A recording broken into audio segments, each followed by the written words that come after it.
Giants 25, Bengals 22. Welcome to Talking Giants, presented by SeatGeek. I'm your host, Bob Skinny, with my co-host, Justin Pennick. And we are 2 preseason games into the Brian Daboll era, and we are 2 Davis Webb fourth quarter comebacks into the Brian Daboll era. Everything's coming together like Jerry Reese planned back in 2017 when picking him. But hey, that was a fun preseason game. You know, obviously Daniel Jones looked good. Got some stuff with Kayvon we'll hit on the top, worrying about some injury stuff. But like just overall that game, like that was a fun preseason game, at least offensively. Like there was a lot of fun takeaways to have. Hey, Bobby Skinner. Victory Monday, the first of what will be many, many Victory Mondays this year. So I'm really, really excited for that. It was a very, very fun time. Cool to get back at MetLife. Where it's lit up blue. But we'll hit on it right now. I have a little bit of a dark cloud, not a black cloud, not a cloud that's raining, but it is a dark cloud that is hanging over me until I get a Kayvon Thibodeau injury update, which hopefully will most likely be when 99% of people are listening to this show anyway.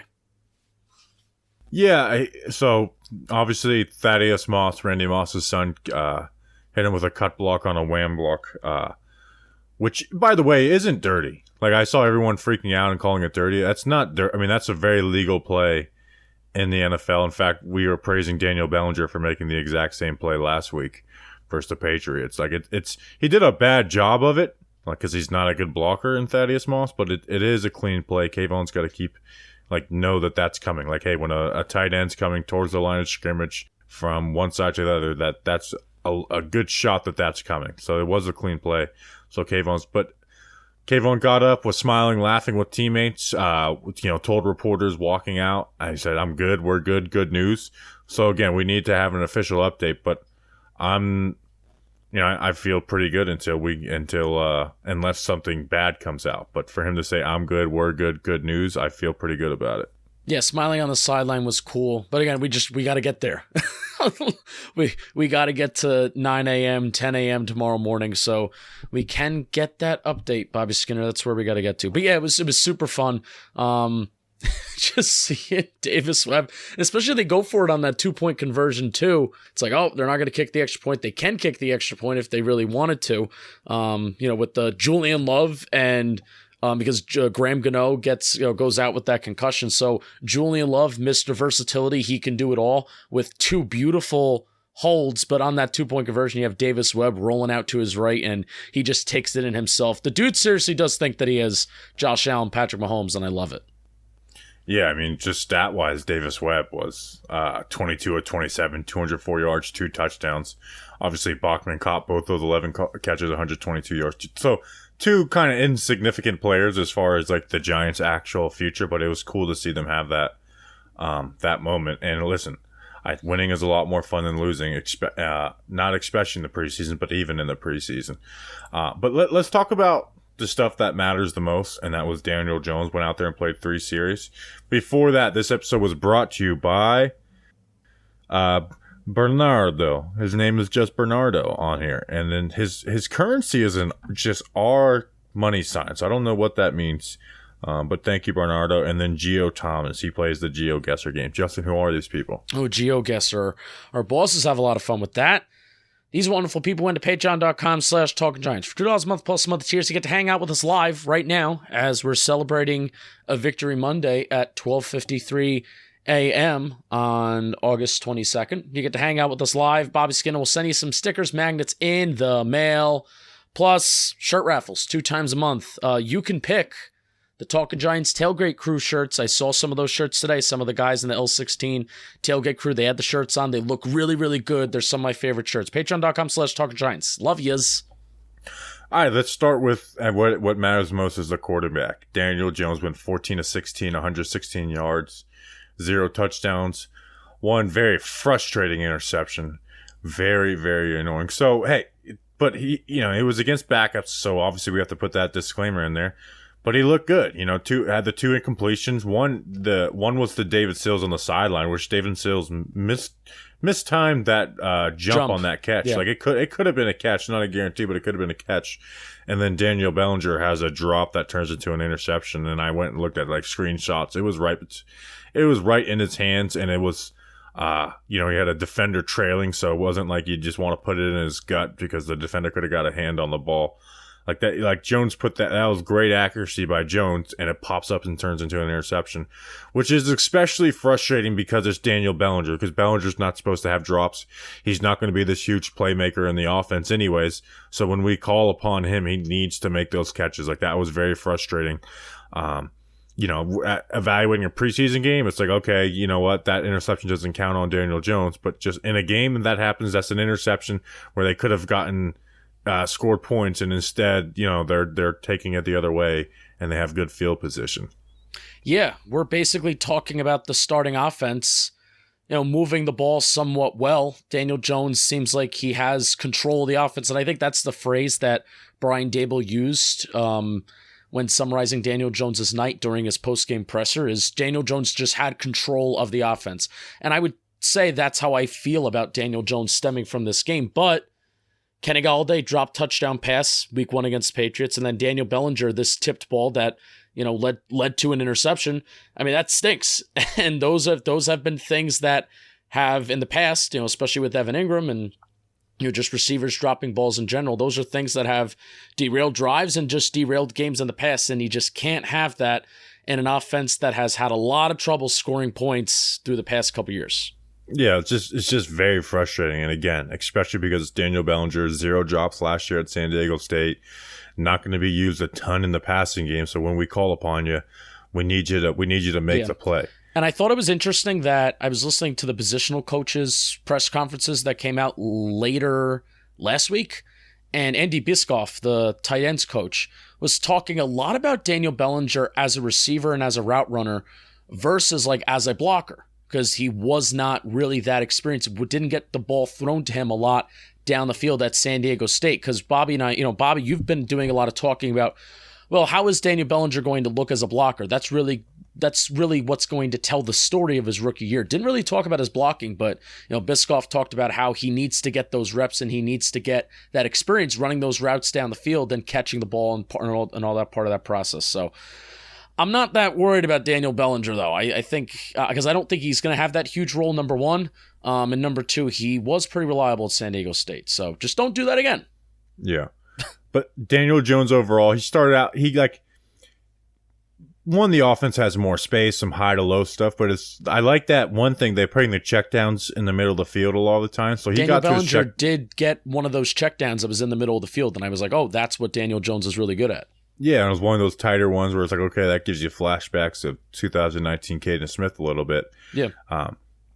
Got to his checkdowns, but then also, especially the first drive, but as the game got along, it's like, okay, he's putting the ball downfield. Like, you had the Sills back shoulder that was 20 yards down the field. You had Colin Johnson, a very tight window on a 20-yard crosser where Colin Should Johnson that have been even picked? No, Colin Johnson bobbled it. Like, it was a tight window throw. All right, I'm interested to see what the All-22 says, because it always tells a story, right? They even showed the All-22 version on the broadcast. They did. That. Okay, because part of me thought watching it live that maybe it should have been picked. No, Colin Johnson just bobbled it. Like, it was a tight throw, but those are the kind of throws we want to see from Daniel. Especially in the preseason. I want to see tight window throws. He had the RPO while getting hit to David Sills. That was a nice throw. So he had some throws down the field that were nice throws, and then led the touchdown driver. They pounded it in with Jashawn Corbin. So Galladay was out there, didn't get any targets. In the plays that I really went and watched back, there wasn't one where it's like, oh, he definitely should have gotten a target here, or he could have gotten a target here if this guy wasn't open. But Jones looked good. That's what we needed out of Jones. Like, there's been a lot of noise from the outside, with the practices and somehow last preseason game. But Jones kind of it doesn't matter in the grand scheme of things, but I feel like the offense kind of needed that out of Jones to come out there. And again, 2 incompletions. One was a drop turned into an interception, and the other one was a beautifully placed ball where maybe it's a catch if David Sills times it a little better. Yeah, and the fact that the offense is still showing simple things that make sense, but hopefully they're not unveiling everything that they want to do.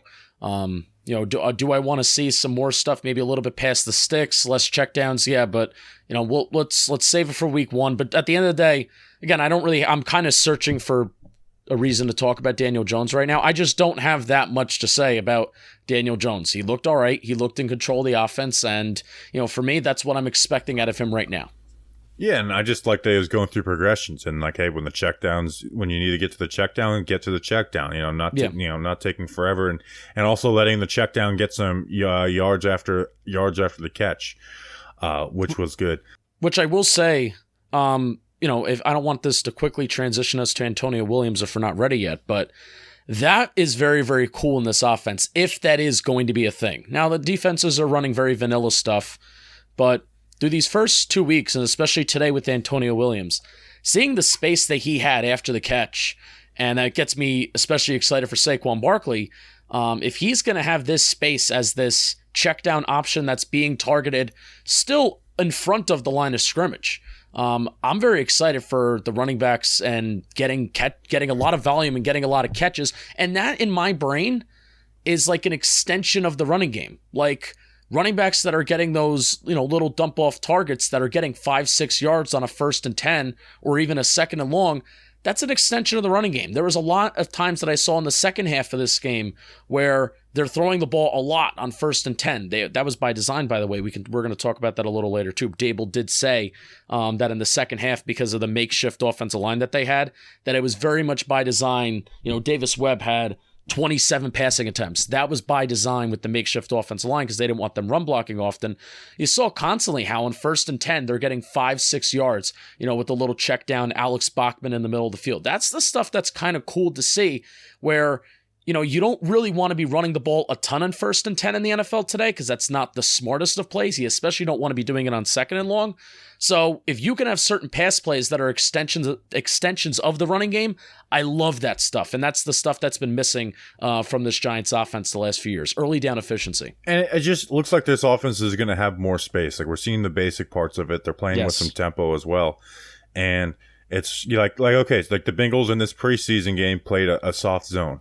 So guess what? When we're running crossers or posts and you're bracketing and doubling those, well, guess what? The checkdown's going to have a lot more room, instead of just running, pick a side, one read, get the ball out of your hands quick, where they're going to cover up, no matter what their scheme is, they're going to have it at least covered up pretty quickly. So it's like, okay, yeah. Like, are they covering up the guys down the field deep? Well, yes, but that means when I throw the ball to the check down, he's got some space to move, or he's floated and it's, a 7-8 yard gain even if he gets tackled right away. So that was good. Something from last week and this week, this offense I think is really going to have a lot of RPOs. Josh Allen had the most RPOs last year. Yep. It's going to be RPO heavy, whether that's your traditional, read the will linebacker, throw the slant if he bites, hand it off if he doesn't. Or just like, hey, they're playing soft, we're going to run a free release curl or a free release out. Those type of RPOs. But again, they're going to be running a lot of RPOs. And so, long story short is through 2 weeks, we've seen some basics of the offense, and I've been very pleased with just schematic-wise what they're doing. Yes, I agree. Ton of shotgun, ton of working out of the shotgun today, which I thought out of the Patriots, that was actually one of the things that I was saying that, Bills and Chiefs, one of the leaders in the league, were operating and working out of the shotgun. But today was one of those things where it was one of those occurrences where it's like, it really did happen from quarters 1 through 4. So I thought that was cool. I think DJ statistically and by the eye test operates better out of the shotgun, and Saquon Barkley definitely benefits from being given the ball out of the shotgun. There's less guys in the box. And I think statistically, he's better out of the shotgun as well. Also, DraftKings. College football is back. It's time to enjoy the tradition, the fun, and the great offers from DraftKings Sportsbook. To celebrate the best time of the year right now, new customers can bet just $5 on any team and get $200 in free bets instantly, win or lose. If that's not enough action, you can also place a same game parlay for a shot at an even bigger payout. Just combine multiple bets into one, like which team will get the win, which team to score first, and more. just start betting on the Giants. I mean, they're never going to lose again. Brian Daboll undefeated. DraftKings is safe, secure, and reliable. Best of all, you get to deposit and withdraw your cash whenever you want. Download the DraftKings Sportsbook app now and use promo code JOHNBOY. Bet just $5 on college football and get $200 in free bets instantly. That's code JOHNBOY only at DraftKings Sportsbook. 21 plus in most eligible states, but age varies by jurisdiction.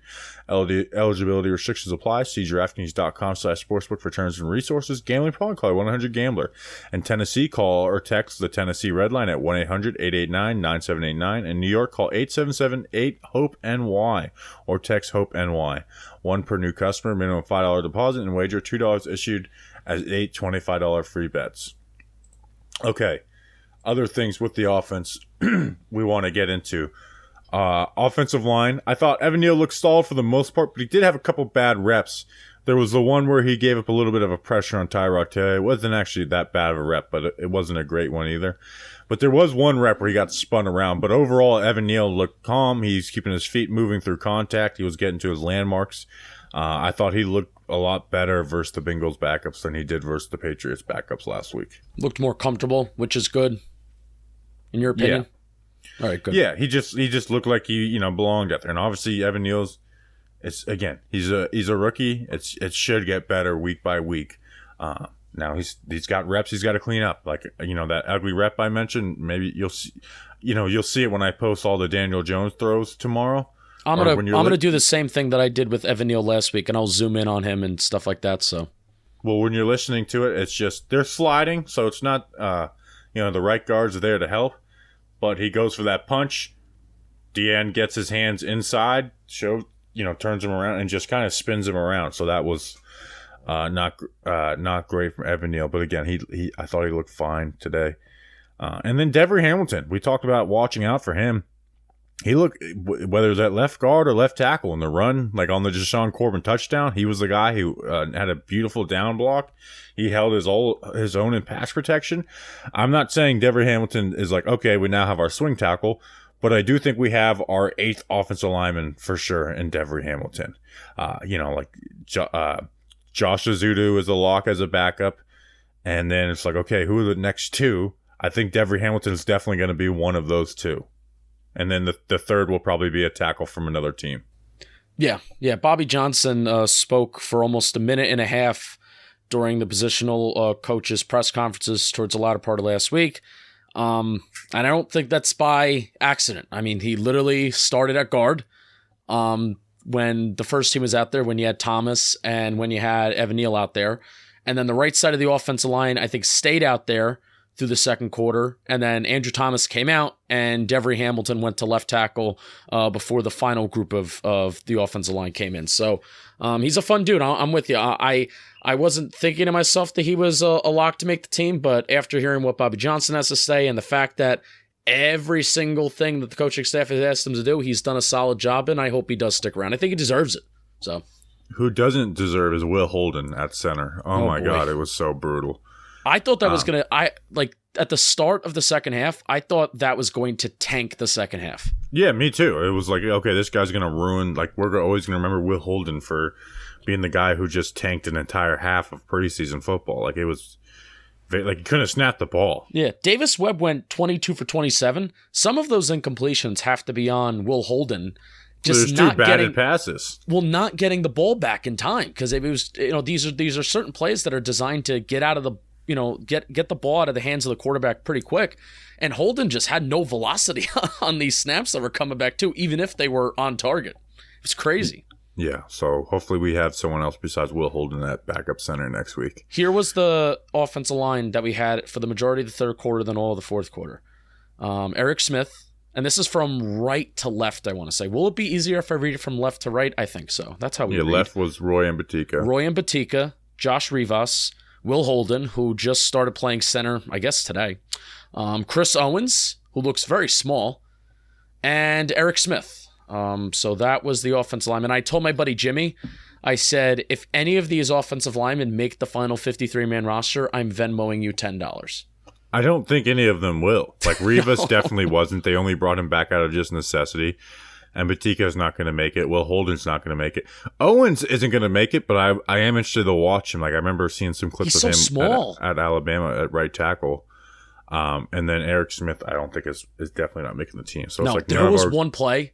Shout out Raymond Johnson, old friend of the team, and I ambushed him at the Candlewick Diner last year. There was one play, I think it was a third down. He demolishes, like it looked like a play straight out of like Madden, just demolishes Eric Smith, like runs him over, trucks him, and he's chasing down Davis Webb. Doesn't get the sack, but I mean, it was like a oh, holy shit moment. It was crazy. David Sills, the Sills Army continues to march. 5 catches, 56 yards. Probably not going to make the team. And then Alex Bachman, who's definitely not going to make the team. Maybe he'll have another year. I hope he's, you get like these emotional attachments to guys who never really play. Like I have an emotional attachment to Alex Bachman that I hope he's just on the practice squad somehow. And he had 11 catches, 122 yards, 2 touchdowns. This is not like the Tykes you probably come to Talking Giants for, but I do like a guy who's been around on the practice squad, like having his moment in the sun. It's a preseason game, whatever. Like he'll always remember this. Like this is always be like a night he remembers. He had a touchdown in the preseason last year too, by the way. And then his one like touch in the NFL is a jet sweep that got just demolished on 4th down or 3rd down or whatever it was last year in Week 17. But glad for Alex Bachman. 11 catches, 122 yards, 2 touchdowns. Like performer, player of the night. That's over half of Davis Webb's passing yards. Alex Bachman. Yeah, I mean he was a ball. Should we talk Tyrod Taylor at all? Half of Davis Webb's completions went to Alex Bachman. I think Bachman might have had one from Taylor. He probably did.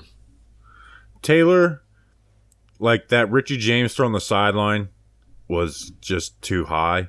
And like he had Richie James wide open. It would have been I thought there needed to be more velocity on that ball too. Like, dude, get the ball there. Yeah, it's you saw some of the Tyrod Taylor stuff that's like kind of plagued him a little bit in his career, where it's like, awesome, you avoided this sack, but you just kind of tanked this play. Like, you left a 20+ yard play on the table. Yeah, I mean, again, I don't want to, because of the conversation, it's like, we're like, oh, well, like he's a backup QB. And I think it's just, that's what he is. So, he didn't play much though. I'm surprised they gave him like half a quarter because DJ played into the second quarter, and then the Bengals, like he played, he had, what was it? He had 11, I guess he had 11 throws, only for 37 yards. So like 3 yards, essentially like 3.2 yards per attempt. But overall, nothing great out of Tyrod Taylor. There was one throw that he missed too that would have went, I think, over 15 yards too, and it was on. Was it a 3rd down? Yeah, the one to Marcus Kemp. Yeah, that was on. That was a bad throw. Anything else offensively before we move to the defense? I mean, Antonio Williams, he seems to have the leg up in the running back battle. Dude, you run so physical. I mean, that 8-yard run that to start the game, that sets a tone. I know that's not really like I'm just an analytics guy, right? But I think runs like that set a tone to start a game. It's like, oh, this game is gonna be like that. That's a tone setter right there. That's so cool to start out a game like that. I love Antonio Williams, man. Now I'm at a point where I hope he gets carries during a game. Yeah, it's I don't think it's the craziest thing in the world that by some point in this year, it's like Antonio Williams gets more carries in a game than Matt Breida. Like he had 26 yards on 5 carries, so 5 yards a pop, 7 catches for 46 yards. Like he could just end up being RB2 because Matt Breida has some health issues. He consistently had injury issues in his career, and he's been banged up in training camp. So like if Saquon Barkley were to go down, and you have Matt Breida and Antonio Williams healthy, I might be like, okay, Antonio Williams is going to be the guy that gets 13 carries. Breida's going to get 5 carries. We're going to use him in the receiving game a little bit. But like I could see Antonio Williams just being the guy, like the starter who gets the majority of the carries in that game. And you know what? I think we got a mailbag question about this. Antonio Williams should be the short yardage running back on this team. A guy that hits the hole hard. He's going to put his head down, and he is more physical than Saquon Barkley. Saquon Barkley has the thighs. He has the legs. Yeah. Antonio Williams is more of a physical runner than Saquon Barkley. It looked like he got that 4th and 1. They spotted it short, but it looked like from the TV angle that he got there, but they called it short. I have a little note on Wan'Dale. We saw him a little bit more today. Manufactured touches. Haven't seen him much this summer. This even includes what we saw at camp. Haven't seen him much this summer, not being targeted unless it's manufactured. Everything has been very forced, very close to the line of scrimmage. And that's just a note right now. It's not like a critique. It's just a note. And I wanted to throw that out there. Yeah, he's just got to get better at the normal route running stuff. And again, he's also 5'8". So maybe when Shep does get back, it's like, okay, Shep's still going to get the majority of these reps. Yeah. All right, let's talk about the defense. Whoa. Can we talk about Daboll first and then go to the defense? Can I read an ad first? Sure. Guys, we got to talk about Roman. We're going to talk about Brian Daboll. Maybe not having the most confidence when it comes to in-game situations. What, Justin? Don't be a hater, but the situation where you need to have confidence is when it comes to the bedroom and when you are with your significant other. So testosterone, it's an important part of a man's body and health, so it's important to start supporting it early. Dietary supplements are a way to aid your body's natural functions if you feel like diet and exercise are not enough. Roman T support, testosterone support, testy support. They are meant to help maintain men's body's naturals testosterone production. Roman T support is a proprietary supplement formulated by Roman's in-house doctors. You can't find this blend anywhere else. Roman offers flexible monthly plans with free 2-day shipping. What I want you to do is I want you to get roman.com/world. Go to that website. If approved, you'll get $15 off your first order of Roman T support. That's getroman.com/world. Getroman.com/world. Thanks to Roman. Brian Daboll, check it out. Harsh. Just implied that Brian Daboll may have erectile dysfunction. All right, so here's the first thing I want to talk about. I want to talk about something that's good, that I like. You said Brian Daboll might have it. He has 6 kids. Whoa, true. Good point. Maybe uses it. That's why he has all those kids. All right. I want to talk about the 4th down approach. So I listened to Brian Daboll's presser on WFAN on the way home, and I liked the quotes that he said after the game when it comes to the 4th down approach. I'm going to clip it up and I'm going to put it on socials on Monday. But he's going to use analytics, and he really talked about how analytics is one of the main things that he looks at when it comes to what to do on 4th down. But he also said, well, it's not just the analytics, and it's also just not based on gut. They look at those situations, they communicate with people up in the box, whatever, but it's also dependent on opponent, it's depending on the opposing quarterback, and it's also dependent on weather. Those were the 3 other factors that he really introduced, and I like that. And we did see a situation tonight. Antonio Williams, there was a 4th and 1 that they didn't get, and I think there was another 4th down towards the second half with Davis Webb where they went for it, and I think they got it. So good on Brian Daboll. Hopefully the Giants start going for it on 4th down this year.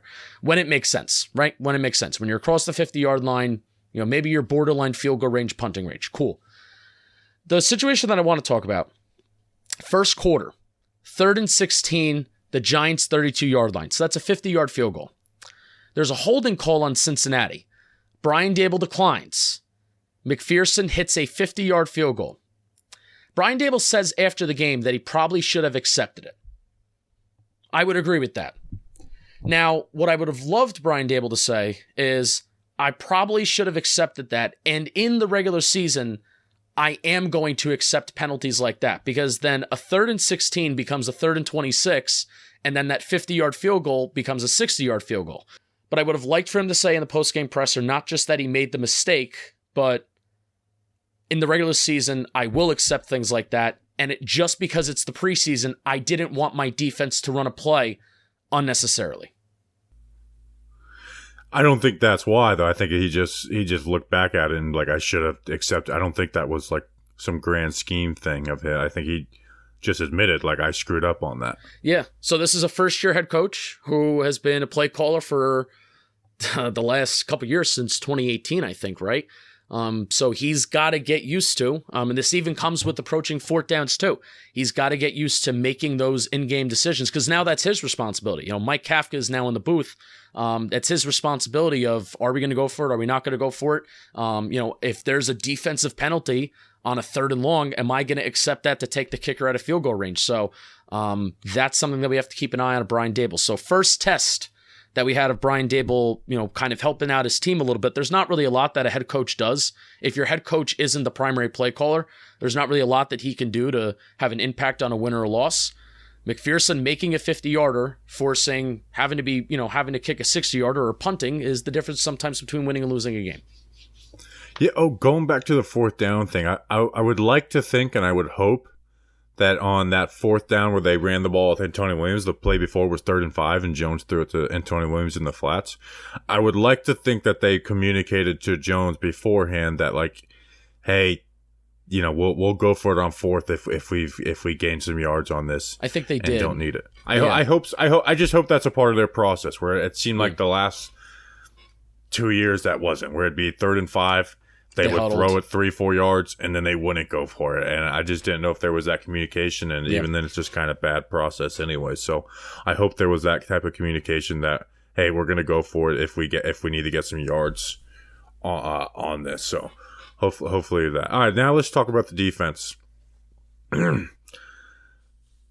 I'm getting to the point where it's like, this kind of sucks that Aaron Robinson's our cornerback too. And you know what's the most frustrating part for me, Justin? It's not that just Aaron Robinson probably not going to be a good cornerback two, who's going to get picked on and give up yards this year. But I just wish we had a different outside corner, because Aaron Robinson is a nickel corner.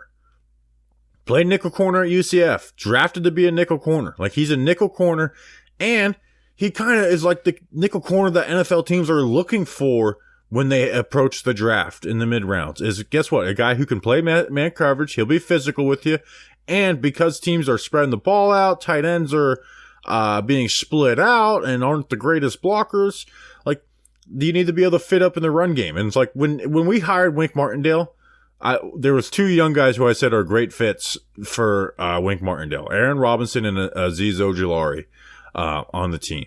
And I just feel like with Aaron Robinson, it's going to stunt his growth and maybe even his career overall if he's just stuck on the outside this year, because he's not going to be good on the outside. He's going to be an issue for the New York Giants if he's the starting cornerback too.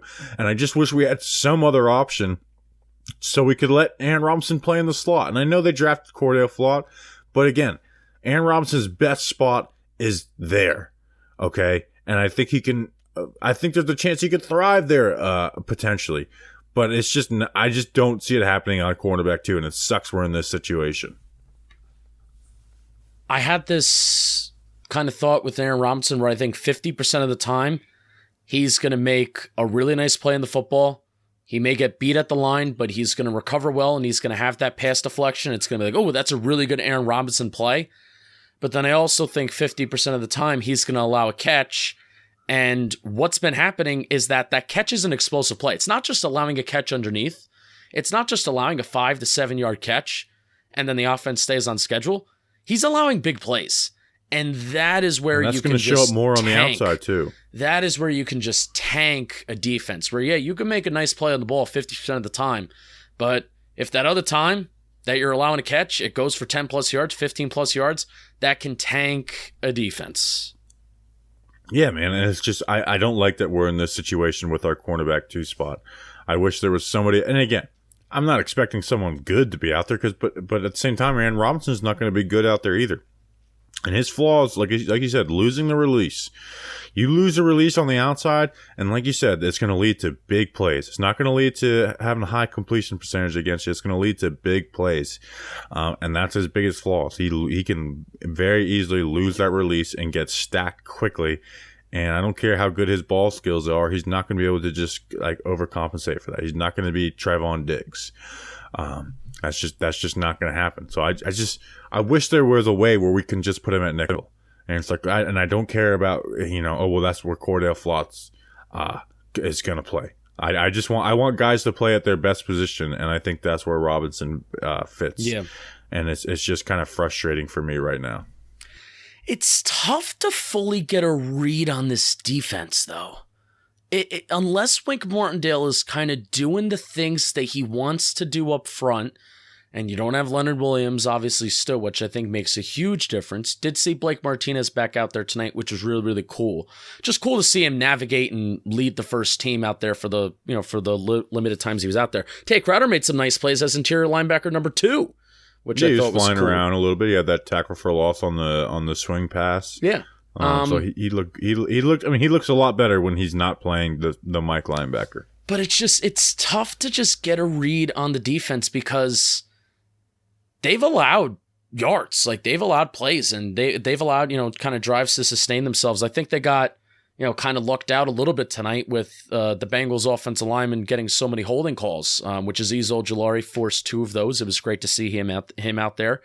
But these corners, even in the preseason, when things are kind of dialed down a little bit, Jerome Henderson, I'm mentioning another positional coach press conference.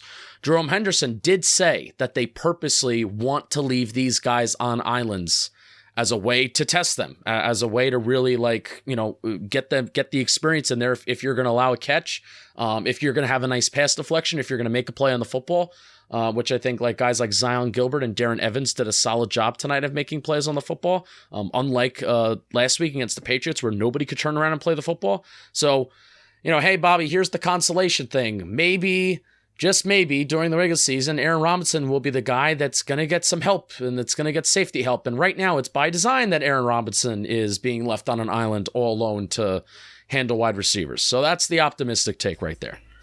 Yeah, I just would like for there to be a way for him to go back to the nickel where he played in college and where he's drafted to play, and I just think it's going to cause issues, especially when we're playing some good quarterbacks. That was a March and April problem.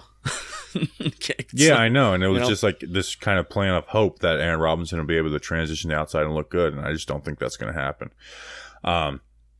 Injury stuff on the defense. Darian Beavers went down. He was in a walking boot afterwards. Not good to see him injured. Not the biggest thing in the world if Darian Beavers misses a few weeks. Still don't want to see it, but I 7 of the 11 rookies injured. Yes. Kayvon Thibodeau had an injury tonight. Evan Neal healthy. Wandale Robinson healthy. Josh Azudu's injured. Cordell Flotz injured.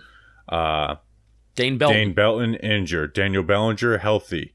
Micah McFadden healthy. DJ Davidson, who had some solid plays tonight in the A-gap, he left the game, but he came back in supposedly according to Arch Stapleton.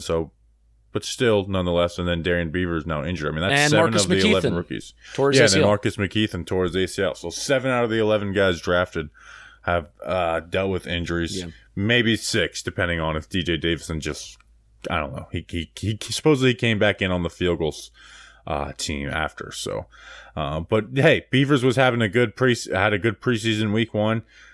Don't want to see him go down. I was watching Micah McFadden a little bit. Didn't make the plays that I was hoping for, like he did last week. A couple times where he did a bad job taking on blocks, and they were able to wash him out, get a pop, wash him down wash him wherever they were going. So didn't get to see the plays out of him that I wanted to see. Yeah, what I'm actually going to do, it's already in my brain that I'm clipping up DJ Davidson highlights. I was able to sit down in section 135 tonight, so I was able to watch a little bit more of O-line, D-line stuff, where usually when I sit up top, I look at big picture stuff, concept stuff, where the safeties are lining up, et cetera, et cetera. So tonight I was really watching O-line, D-line, and DJ Davidson, man, throwing around some second teamers and third teamers, and he looked really, really good. He looked strong, and there was even some pass plays where, he was ripping out a good little swim move. So that was really, really cool to see, especially as somebody who we've been very meh on this entire show and this summer, and just him as a pick. I saw there were some members of his family were in front of the restroom in section 135, and they all had DJ Davidson shirts on. So I was like, I thought about saying hi, but then I'm like, we've been kind of mean to DJ Davidson, so I didn't do it. You just tell him, like, hey, he's the first guy out of practice every single day. Yeah, love seeing DJ Davidson be the first guy out on the sled every day. 2 sacks in 2 weeks. Both were by DBs. This week, Khalil Dorsey got in on it. But who also had a piece on that sack was Ryder Anderson, who had another tackle for a loss on a third and 1. Yeah. He moved laterally, got inside the gap, ripped through. My guy to look out for. Nice tackle for a loss. Again, now that he's moved into that D-line instead of edge position, Nick Williams, by the way, that's actually a point. Nick Williams took over for Leonard Williams today, not Jalen Holmes. And he looked pretty good. Yeah, so that's interesting. So right now, if you told me to pick 5 D linemen that are going to make the roster, it's Leo Dex. I would say Justin Ellis, Nick Williams, and Jalen Holmes. So the 5 vets, and then I think maybe they try and slip Davidson onto the practice squad. And as much as Ryder Anderson has been fun, but maybe doesn't make the initial 53. But again, he's flashed 2 weeks in a row, and that's good to see. And he's looking more comfortable at the D-line spot. Yeah, you can have veterans on the practice squad now. So that's my hope of, hey, if they really think that Ryder Anderson is worthy of making the 53, which I kind of would prefer the pros of Jalen Holmes and Nick Williams to stick around, but if they want to go that route, veterans can be on the practice squad. So I'm trying to think of other defensive notes that I had. Richie James was returning punts. CJ Board, by the way, we could talk special teams. CJ Board, now he got injured on it, but he did fumble. By the way, Mike Thomas came up with the hit and forced the fumble. Michael Thomas. Darius Slayton didn't play, but if Darius Slayton gets cut from a team that has CJ Board on it, I'm going to be pissed. I really am. Let Richie James be the kick returner and the punt returner if you need someone who can add some wide receiver help. Also, they dropped Kayvon in coverage a couple times. They did. I got a clip of it. A 3rd and long where they dropped him in coverage, and then he had his first tackle where he dropped in coverage. Doesn't look great at it, to be honest. But I did notice that's something that they did with him at Oregon. On a 3rd and long, though, I'd rather just see him pin his ears back and try and push the tackle's hips open. But he did do that he had a really nice pressure on a 3rd and 9, 3rd and 10. Dipped bent the edge and forced the QB out of the pocket, which was good. Azeez Ojulari was drawing holding penalties. Azeez, man, I'm starting to buy into the Azeez hype a little bit, where it's like he did get bigger. You watch him a little bit in some of the practice clips they put out, and it's like, man, this guy he's packing a little bit of a punch. Like Azeez might be better than we might give him credit for this year. Hope so. That'd be really cool. That would be really cool. So you got anything else on the defense? No. Did you get a good look at the Darnay Holmes on the sideline 3rd down catch that he allowed? Yeah. Tell me about that play. I mean, Darnay Holmes just isn't great in man coverage. Is what it is. I mean, they blitz. Wink Martindale, by the way, did dial down the blitzing a lot compared to last week versus New England. He did. I mean, Bill Belichick complained about it. It basically only showed up on 3rd down, and a lot of times it was just manufactured stuff, where, they would send 4, but it'd be the corner comes and the outside linebacker, that type of stuff. So he did dial down the blitzing a little bit. I know. So again, that's why it's hard. I'm sorry, but that's why it's hard to get a read on the defense, because they're not doing that. And then Jerome Henderson's also out here saying that we're intentionally putting our corners out in bad situations. So that's why, again, it's hard to get a read on this defense right now. But I am still concerned about the secondary even with that. So yeah, and that's why you just look at individual matchups. I'm sure they'll do some things to help Aaron Robinson in the regular season. I'm still worried about him as a matchup. Yeah, you can't hide him every play. So and again, Darnay's just not great in man coverage. All right, Siegel Law Firm. How about that? Not Steven Seagal's law firm. We want to send you there. If you're injured on the Giants, call Siegel Law Firm. Is a New York City-based personal injury and civil rights law firm. What separates them? Well, they're facing Aaron Robinson, but they truly care about their clients. They have what they like to call a Jerry Maguire type approach, where their primary concern is extreme client attention. This means clear, regular communication with clients, keeping you updated on your case and providing assistance with medical providers and insurance issues. They hire the right experts and put every case in the best chance to succeed. They treat clients like family and have incredible client satisfaction as a result. A lot of firms say this. They actually do it. Treating clients like family is just one of their core values, and every decision they make is run through their core values. The misconception that you cannot afford a lawyer is not true. There's no cost to consult with Siegel Law Firm and no out-of-pocket cost when they handle your case.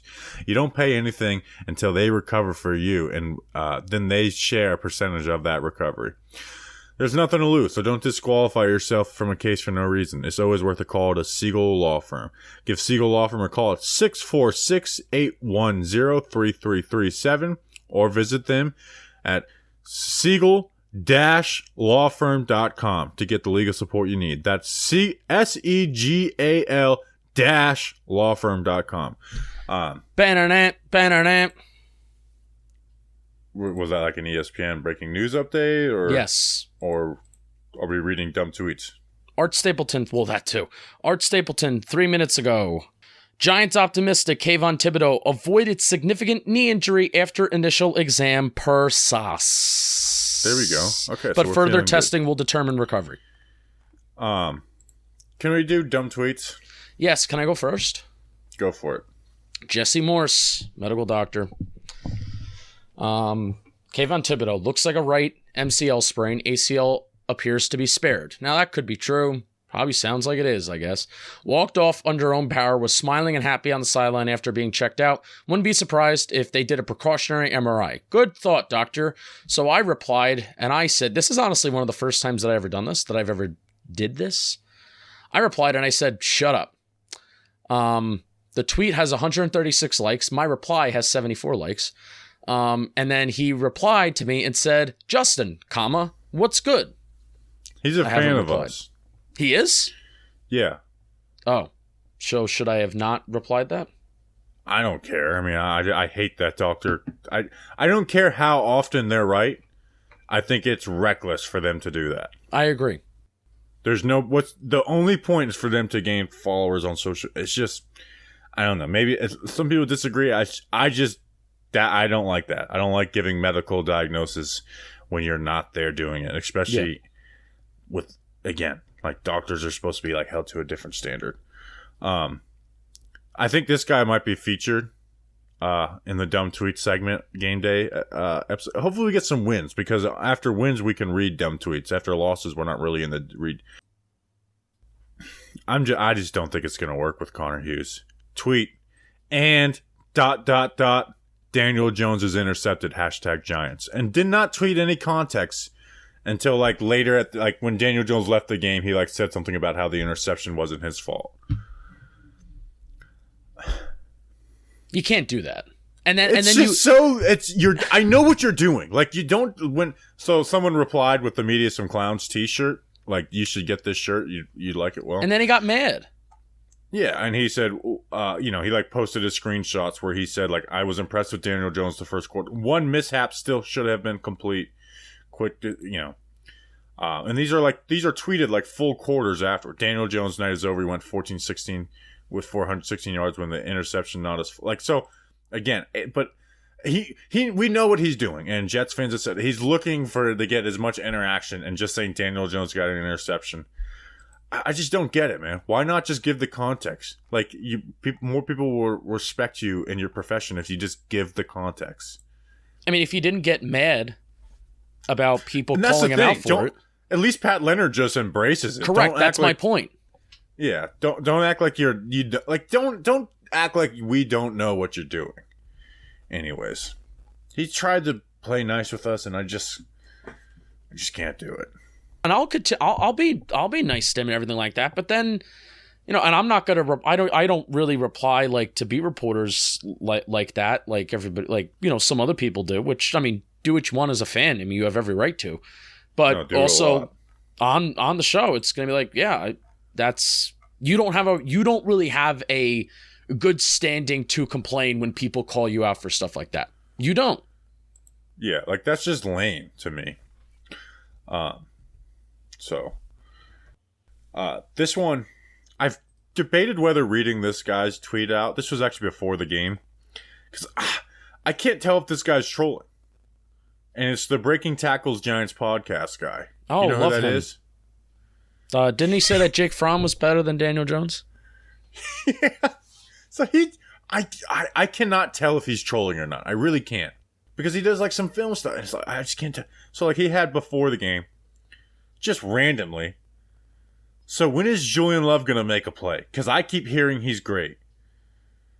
And I was just like, so I typed out a reply. I didn't do it because like, I'm just not going to feed it. And I was like, we are 10 days after our last game where Julian Love, who no one has called great, played 2 series. What the hell are you talking about? Like, what are you talking about? I don't know. He held kicks tonight. What are you talking about? Yeah, it's just, who has called Julian Love great ever? Like Notre Dame fans in 2018? Giants need more Julian Loves on their team. They do. We're hoping Dane Belton turns into that. That was a big aha moment for us. There was a few people like Jones has to throw a better ball on that. And it's like, come on, man. It's in his hands. Are we really... Defender trailing. That's the worst. It's like there's no need to read... Up. Like, tonight was one of those nights for me, and I said it in the middle, but I'll just say it a lot more simply now. There's no need to read too much into Daniel Jones's night. Like, I'm a person who wants to. If he was bad, it would have been, but it was fine. I'm a person who kind of like is open to people like, oh, if you really want to read into stuff, but if there is a play to not read into, like I'm kind of the mentality of if a receiver gets 2 hands on a ball, kind of should catch it. It's one thing if it's like the Jeremiah Hall throw last week where it's high and off, but it was just he threw. Hey, yeah, did he have to extend for it? Yes, because there was a defender trailing, and Daniel Bellinger is supposed to catch those. So, anyways, that's an episode. We'll be back with some player profiles and projections throughout the week, and then we'll have an episode. I think Patricia Train is going to be on the show. I hope she got COVID, so we hope she's feeling better. I'll reach out to her, and then we'll be doing a reaction to another game, and then 53-man cutdowns, and then it's like camp is over. Then a long ass 2 weeks is going to need to go by. But it's going to be fun. So we appreciate you guys. Tell your friends about the podcast. We'll see you tomorrow. Until then, let's go Big Blue.